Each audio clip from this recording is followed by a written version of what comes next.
Hey friends, welcome back to the channel and to the second episode of Archi Book Club, the series where I summarize the key insights from architecture books. In this one, we're discussing Tadao Ando, Conversations with Students, which is part of the book series Conversations with Students, formed by a collection of lectures given by architects like Le Corbusier, Louis Kahn, Mies van der Rohe, and others.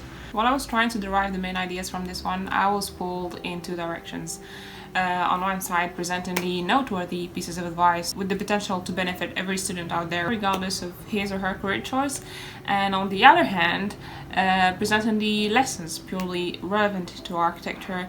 So I decided to make two videos based on this one book to leverage the read, and as the title indicates, this is the advice part. For those of you who don't know who Tadao Ando is, well, he's a very well-known self-taught architect, known for his minimalist buildings, formed by abstract combinations of basic geometric forms and covered in exposed concrete. His work is known for the sensitive treatment of light and the strong engagement with nature. His approach is categorized as critical regionalism, which is an approach to design that seeks to mediate between the global and the local languages of architecture. And he is also the 1995 Pritzker Prize winner, which is like the Nobel Prize for architecture.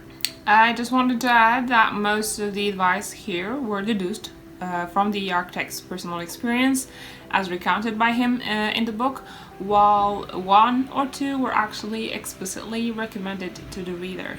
So let's start. First up, seize the 20s. The so-called defining decade. The main subject of the conversations in the first place is the experiences that Tadao Ando went through while in his 20s, which is sort of a mirroring as his interlocutors are students in this age category.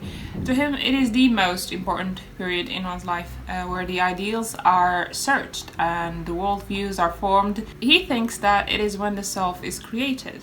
For Ando, the various events that took place in his 20s shaped his beliefs in general.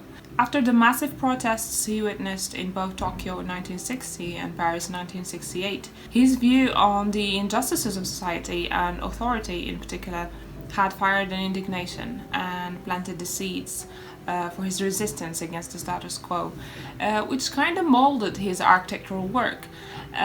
He strongly believes that being able to live this key period in one's life with care and vigilance opens the doors to the life one desires when reaching their 40s and 50s. This first recommendation basically lays the foundation for the following ones. Ando advises us to be proactive about the experiences of our 20s, which brings us to the second recommendation: travel.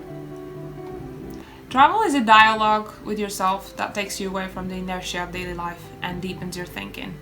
As you travel, you lose all that is unnecessary and come face to face with your naked self. In the process, there are ups and downs. This makes a person stronger.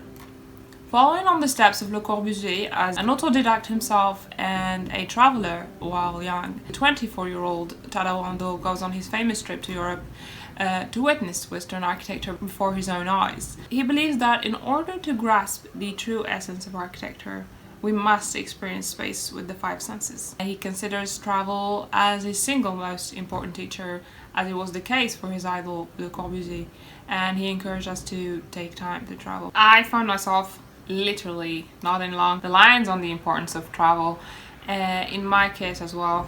Those trips I was fortunate to take while at school truly helped broaden my perspective both in life and architecture-wise. So yeah, I would recommend to make it a priority and to save from other parts of your life to make it happen. Participate in student architectural competitions with money prizes, go on exchange programs, travel in groups. It costs less money. Do whatever it takes to go visit your favorite architecture and explore new places. Read. Next to traveling and roaming, Ando cites reading as a way to deepen one's thinking. Ando mentions the writings of two philosophers, Tetsuro Watsuji and Kitaru Nishida, that had a great impact on him. He especially praises Watsuji's book Climate and Culture, that he read several times and which made him aware of the reality of place, climate and history in contrast with the uniformity imposed by modernism, and by that impacting his approach to architecture and landscape A funny turn of fate would make Ando later on in his career as the designer of both the Tetsuro Atsuji Memorial Hall in Himeji and the Kitaru Nishida Museum of Philosophy in Ishikawa Prefecture. I believe reading is important at many levels, and picking books from fields outside our specialty is just as important as reading the ones related to our domain of work or study, because being creative is many times about combining ideas from different fields of knowledge. So I think there is a lot to reading. I mean, Iqra was the first word to be revealed in the Quran, so I believe it's a piece of advice to be taken seriously. Forged ties. At the beginning of his career, Ando deepened his exchange with a group of avant-garde artists whose forward thinking hugely inspired him. He felt that he discovered the true scope of art in their companionship.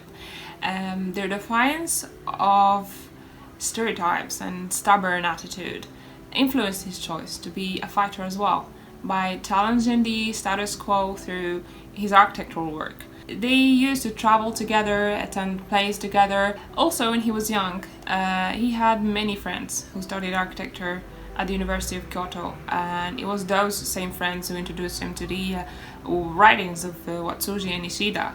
And I find that his later work is directly related to the encounters he made in his 20s. So basically, the recommendation here is to network with like-minded people, to be around those individuals who simply by being true to themselves and values push us to constantly aspire to become the best version of ourselves. There are many benefits to a community, like the sense of belonging, the inspiration, the support, and many others. Therefore we should seek to join one, and in case we fail to find it, build one. Commit to a vision of this world, one where humanity and its fulfillment is the ultimate goal of all endeavors, to resist in the face of injustice, and most importantly to contribute everyone from their place to the process of realizing this vision. I believe this last bit is tightly related to the one before it on forging ties. At the end of the day, standing alone can be hard, and the person might give up at some point. That's why it's important to be part of a community that got your back.